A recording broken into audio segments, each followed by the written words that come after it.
Le président de la République, Félix Antoine Tshisekedi, a reçu en premier lieu 5 chefs coutumiers de Ghana, Mali, Kenya, Angola et la République du Congo qui ont pris part au Forum national des affaires coutumières qui s'est tenu dans la capitale de la République démocratique du Congo.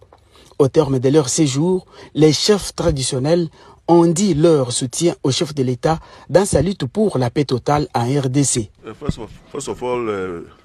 Nous sommes venus remercier avant toute chose notre collègue qui a organisé le forum auquel on vient d'assister, qui s'est très bien passé, ainsi que son ministre de tutelle, qui est notre ministre ici présent, qui nous a accompagnés comme il faut, comme il se doit. Et aussi à la fin, nous sommes venus bien sûr dire au revoir et remercier le chef de l'État qui se bat pour la paix, fait de son mieux pour que le pays aille de l'avant.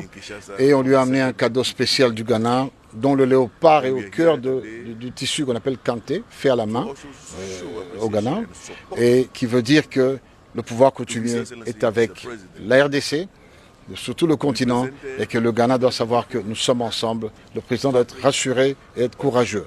Voilà, grosso modo, ce qu'il a dit.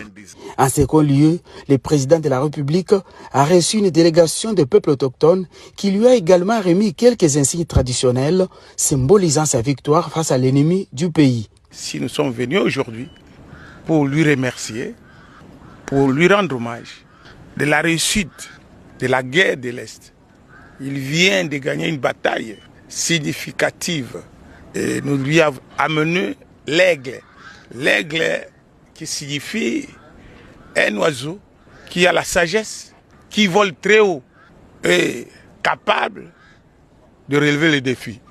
Nous lui avons amené la lance. Cette lance pour la protection du peuple congolais. Nous lui avons amené enfin le bouclier.